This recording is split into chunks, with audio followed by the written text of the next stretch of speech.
Hello, hello, hello, everyone. This is Reverend T. I am the Mindful Coach, and this is Mindful Intentions Nurture and Drive Your Business. And again, we welcome you to our show.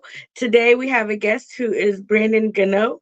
He is a visionary entrepreneur who turned frustration into a successful business, which he built, franchised, and later sold for significant profit. Now, with his business partner and friend, Sean Delaney, he's pioneering an unprecedented approach to educate and empower small business owners to achieve business growth like never before. And not only that, he's here today to entertain us and tell us a little bit more about what he does. And so before we invite him in, we say thank you to the Lord for allowing us to have this show. And whatever happens on this show is not anything that is coming from me. It's all employed from what my guests are able to bring and what you are able to gain for it. So we thank God for allowing us this space and this opportunity. And we welcome Brandon to the show. Thank you for being on. And just tell us a little bit more about who you are, what you do, and why you do it. Amen, Reverend T. Yeah, first, I just want to say, we and my business partner both always say that, God is our CEO and we have the best business partner. So thank you for the platform here. Love what you're doing on this show. And more importantly than my background, you said I'm here to entertain mostly, which is what I do best. So let's just have fun. Let's talk about business. Our company, Whadif, we help small businesses and entrepreneurs get their time back, get the owner and the founder out of the center of making decisions and unlock their potential for growth. And we always say that we make businesses truly limitless with our technology. So let's unpack that here today. I'm ready to have fun. Absolutely. Well, thank you so much for coming on and sharing your talent with us.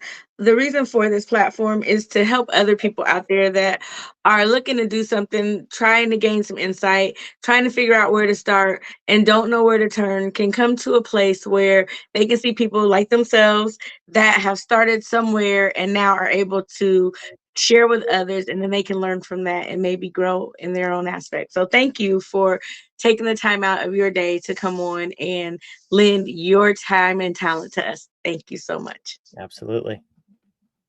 All right. So, what made you feel that it was important to help people get their time back? Because I gave all mine away in my last business. When I was growing my last business. This was about 6 years ago at this point. I first started it, and it was a fun business. We were printing T-shirts and promotional material, stuff like that. But I just realized I was chained to the business after a very short period of time. We grew quickly, which is awesome. Everything on the outside, you would have said I was successful. I was making a lot of money, big business, had employees, and I hated it because I was working 60, 70, 80 hours a week, and I was missing time with my newborn son. I missed the first 6 months of his life, which I still regret to this day, but it taught me everything I needed to know about the importance of having your time as a business owner. So basically, you said the word trying a couple of seconds ago. Your community is trying to find what to do. Stop trying. That's what it came down to for me. Was I was trying, and I was doing more and more and more, and I was just spinning my wheels and getting nowhere. So I took a step back. What I ultimately realized was, it's not a badge of honor to work hard or work more. It's really about doing less, but doing the important things and having your time freedom, because you start a business for really two things: time freedom and financial freedom. And as business owners, we find ourselves without both of those most of the time, very quickly. So I took that step back. I regained my time. I went from 80 hours a week down to 5 in about 6 months. I was able to scale that company even quicker, and then ultimately sell it in the middle of last year. So now I partnered up with my business partner, who you mentioned in my bio, and we're giving that gift, the gift of true business ownership, back to other small business owners. So it's our passion. We love doing it. Yeah. A lot of times when I talk to someone that wants me to consult them in business, and the first thing I tell them about is what business is. And I don't think a lot of times people understand that, because they think that getting a business is having an idea and then just letting it go, and not understanding that it takes some time and input and effort to go into that business. What would you say should be the main goal and factor for wanting to start a business? Because a lot of times people start businesses not understanding what they're getting into, and then they crash and burn. Not saying that it couldn't be successful, but just that they don't have the right idea of what business is. So, what can you help our audience to understand what business should be for them? What should be a goal in starting that business? Impact. One word. You have to. For me, it was, that business. I was in that industry before I started the business, so it was an easy transition.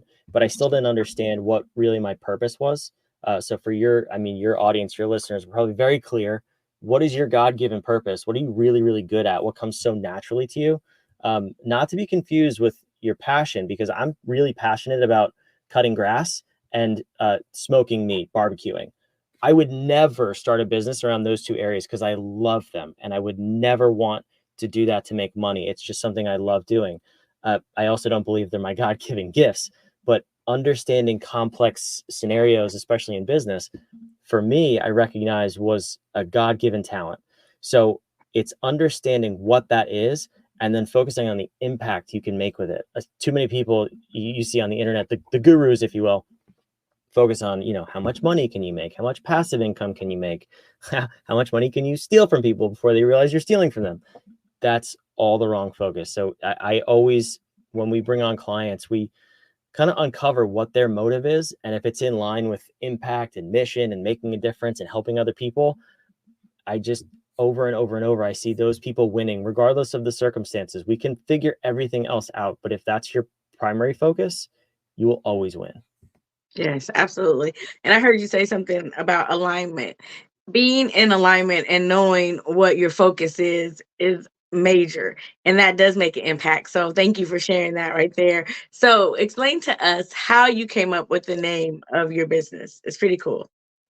I didn't. All credit goes to my business partner for that. We're both from New Jersey, and for him, he's been a consultant and a fractional COO for the Fortune 100 for the past 2.5 decades. Really long time. Worked for the biggest companies in the world. You would know all of them if I told you them. And what he realized was the power of making a difference and making a change in any company starts with one simple question, and that is really anything in the world is what if? What if this were possible? What if we did it this way?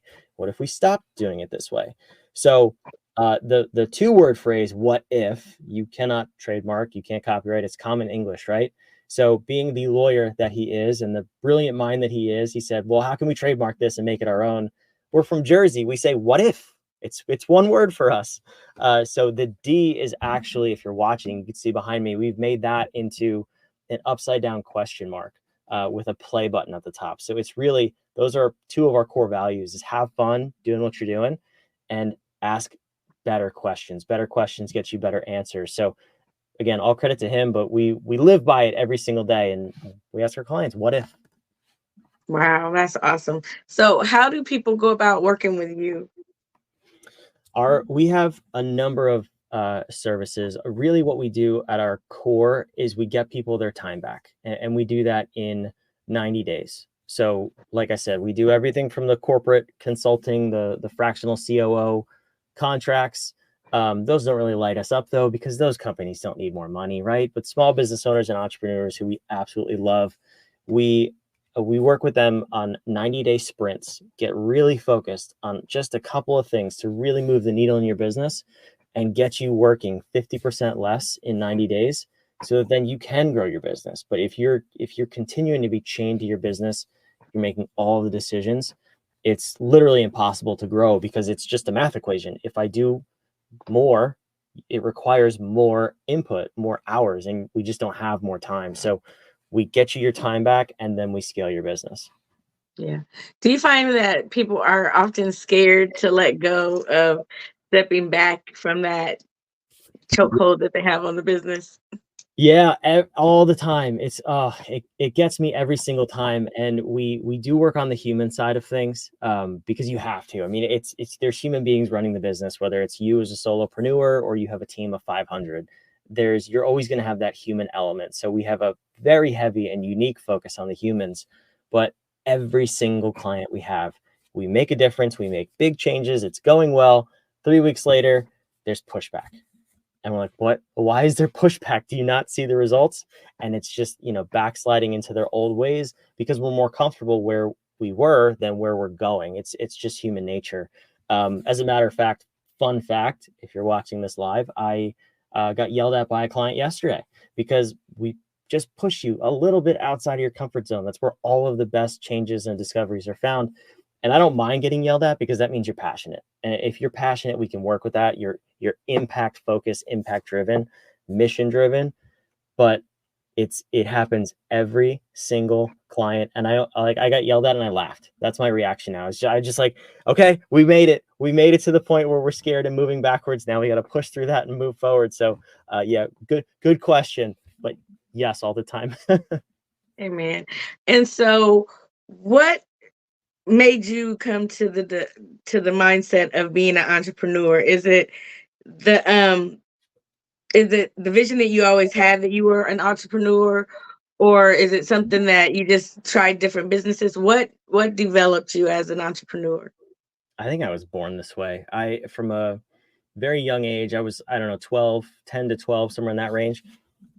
I started putting out flyers and business cards in my neighborhood for all the neighbors. Whenever they go on vacation, I'd water their plants, take their pets out, take in the mail, like little things like that. And I was always entrepreneurial at heart, if you will. Even in college, I always found ways to make money, all legally. Let me just put that little disclaimer there. Didn't sell drugs or anything like that. But no, I always found ways to just be creative and make money. And I had one job in my life when I was a teenager.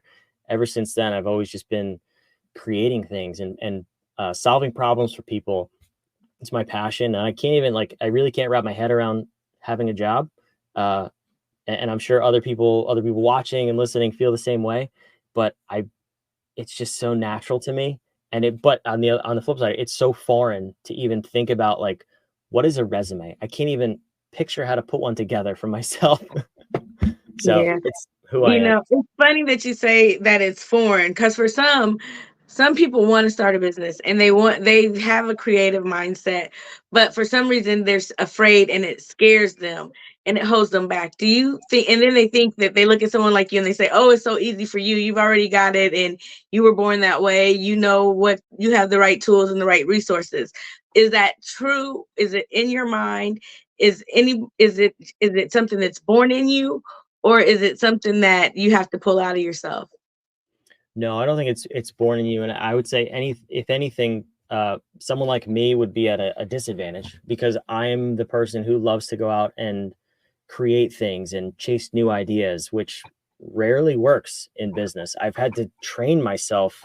I mentioned this before, growing my first business. I'd had to train myself to be so disciplined and focused. Like, okay, we have an idea. Now we need to execute on it. And that is for someone like me, very hard to do. It's been a long process. I've spent over a decade training myself to do that, and I'm still not really good at it. Like, I have checks and balances in place so that I get things done on a reasonable time schedule without derailing the whole company. For someone who is scared to start a business, be an entrepreneur, take that leap, if you will, you're in a much better position because you're going to be way more cautious than I am. But what I would say is you surround yourself with people who kind of fill those gaps for you. So for me, my business partner, he is execution all day long. He's got really big and really great ideas, but he also knows how to get them done, where I need that.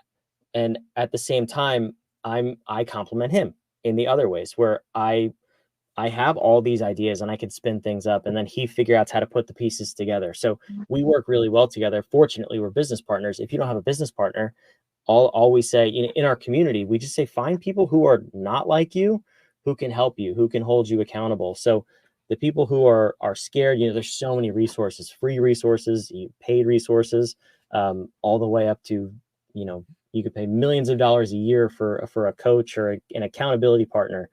Whatever works best for you, just understand you're looking for who can fill in your gaps, because we all have them.